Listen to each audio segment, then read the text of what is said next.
सत श्री अकाल जी सर। जो मैंने जर्नी स्टार्ट करी थी आज से 5 साल पहले कड़कनाथ बर्ड से स्टार्ट करी थी। और कड़कनाथ बर्ड से स्टार्ट करके हम बाद में डबल FG पे आए। डबल FG के बाद हम RIR पे आए।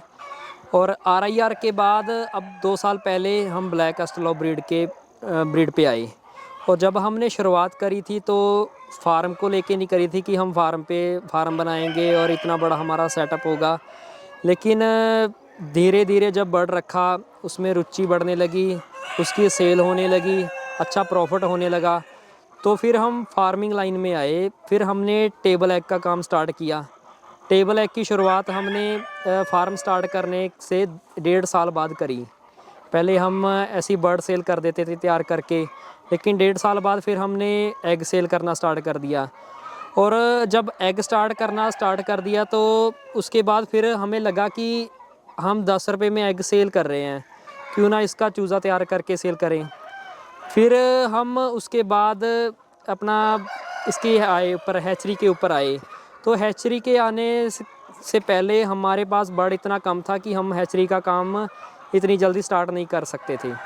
फिर हमने पहले अपना पेरेंट स्टॉक डाला, क्योंकि आम बर्ड जो होता है, नॉर्मल बर्ड, उसका हम बच्चा नहीं निकलवा सकते, क्योंकि बच्चा निकल जाता है, बच्चा ग्रो भी कर जाता है, लेकिन अच्छी परफॉर्मेंस नहीं दे पाता, अच्छा एग नहीं दे पाता, क्योंकि उसके पेरेंट को वैक्सीनेशन नहीं हुई होती। फिर हमने अपना पेरेंट डाला।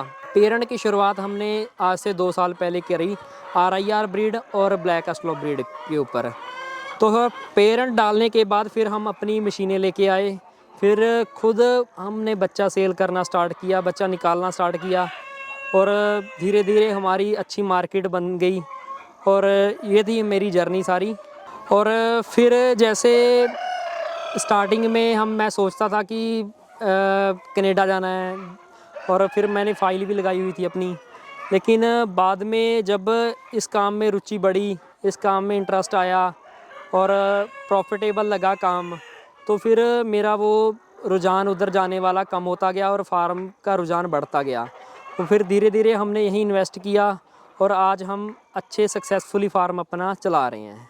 जी बिल्कुल नहीं सोचा था सर। जब हमने 33 बर्ड से शुरुआत करी थी तो सिर्फ शौकिया बर्ड हम लेके आए थे, और उन 33 बर्ड ने हमें इतना अच्छा प्रॉफिट दिया कि हम आज यहाँ तक पहुँच गए।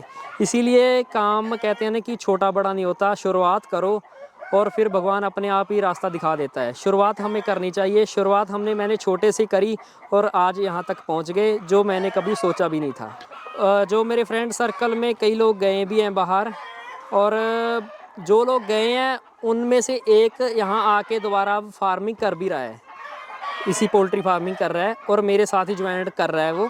लेकिन वो सिर्फ एग का काम कर रहा है।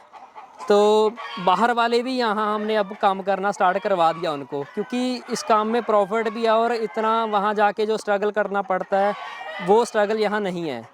स्ट्रगल तो देखो हर काम में होता है, लेकिन यहाँ 6 घंटे 7 घंटे 8 घंटे काम करके आप अपनी फैमिली के साथ हो। वहाँ 12-12 14-14 घंटे काम करके आप अपनी फैमिली से भी दूर हो, और जितना वहाँ पैसा बनता है वो हम यहाँ भी बना सकते हैं अगर अच्छे तरीके से काम करें। ब्लैक एस्ट्रोलॉब जो ब्रीड है सर, इसकी खासियत है कि ये अंडा देने वाली मशीन माना जाता है इसे। ये बहुत अंडा देती है, जैसे साल का इसका 270 से 280 अंडा है। और ये फीड कम खाती है अदर ब्रीड से, डबल FG से, RIR से ये फीड कम खाती है, और कम फीड खा के अच्छा प्रॉफिट हमें देती है, और अच्छा अंडा देती है, और अच्छा प्रॉफिट तो फिर अपने आप ही देगी। मार्केट सर हम लोकली कर रहे हैं, लोकली हमारा कस्टमर है। तो लेकिन अब हमारा चिक्स बाहर भी जा रहा है, यूपी, बिहार, राजस्थान, हिमाचल, सब जगह हम चूज़ा अपना सेल कर रहे हैं। लेकिन हमने जब शुरुआत करी थी लोकल मार्केट ही सर्च करी थी। लोकल मार्केट में हम पहले अपने पैम्पलेट वगैरह लाए, बोर्ड लगाए सब जगह। धीरे धीरे मार्केट स्टार्ट करी, कस्टमर आने लगे, 1 से 2 कस्टमर, 2 से 10 जुड़े। ऐसे हमने धीरे धीरे मार्केट अपनी बनाई। बिल्कुल सर, पहले तो देखो हर परिवार को, उसको देखो उम्मीद होती है कि उसका बच्चा कुछ ना कुछ करे। लेकिन मैंने जब ये काम की शुरुआत करी थी तो पहले तो घर से गालियाँ पड़ी थी कि क्या तुम बर्ड ले आए, इसमें क्या होगा क्या नहीं होगा, ये ऐसे घर में तुरे फिरेंगे, बिट्ठे करेंगे, गंद पाएंगे, ऐसे ही बोलते थे। लेकिन जब ये फार्मिंग लाइन में कन्वर्ट हुआ ये फार्म, अब वो हमारी इस फार्म की तारीफ़ ही करते हैं, और घर वाले ही नहीं, सब भी रिश्तेदार भी हमारी तारीफ़ ही करते हैं। ये अपनी लाइन में बना हुआ है, और ये आधे किले में फार्म बना हुआ है। मान के चलिए कि 2.5 से 3 बिघे में ये हमारा फार्म बना हुआ है। जो सर ये शेड है हमारा टीन की चादरों वाला, इसमें हमारा खर्चा 200 बाय 30 में 5.5 लाख का खर्चा आया था, आज से तकरीबन 3.5 साल पहले। और लेकिन जो हमारा दूसरा शेड रेडी हो रहा है वो हमारा पक्का शेड है, और ऊपर अपना गार्डर बाले वाला जो शेड है उसमें 100 बाय 30 में ही 4 लाख का खर्चा आ गया है। शुरुआत में सर 33 बर्ड थे और आज हमारे पास 5000 का पेरेंट स्टॉक है। जो यहाँ मौजूद 1800 बर्ड हैं जो ब्लैक एस्ट्रोलोप के है, बाकी RIR का बर्ड है और FFG का बर्ड है हमारे पास। ब्रीड सर सभी अच्छी है, लेकिन पर्पस हर ब्रीड का अलग अलग है। जैसे FFG ब्रीड है वो वेट के लिए बहुत अच्छी ब्रीड है, उसका मुकाबला कोई ब्रीड नहीं कर सकती। और RIR ब्रीड है और ब्लैक एस्ट्रोलोप ब्रीड है, ये अंडे वाली ब्रीड है, इसका अंडे में कोई ब्रीड और मुकाबला नहीं कर सकती। हर ब्रीड का अपना अपना पर्पज़ है और ये तीनों चारों ब्रीड ही बहुत अच्छी है। सर ख्याल भी आया था और काम एक टाइम बंद भी कर दिया था हमने 3 मंथ के लिए। और वो ऐसे हुआ कि जब हमने बर्ड से शुरुआत करी, एग की मार्केट करी, एग थोड़ा हमारा सेल होना स्टार्ट हो गया और हमारे पास उतनी मुर्गियां नहीं थी कि एग हमारा पूरा हो।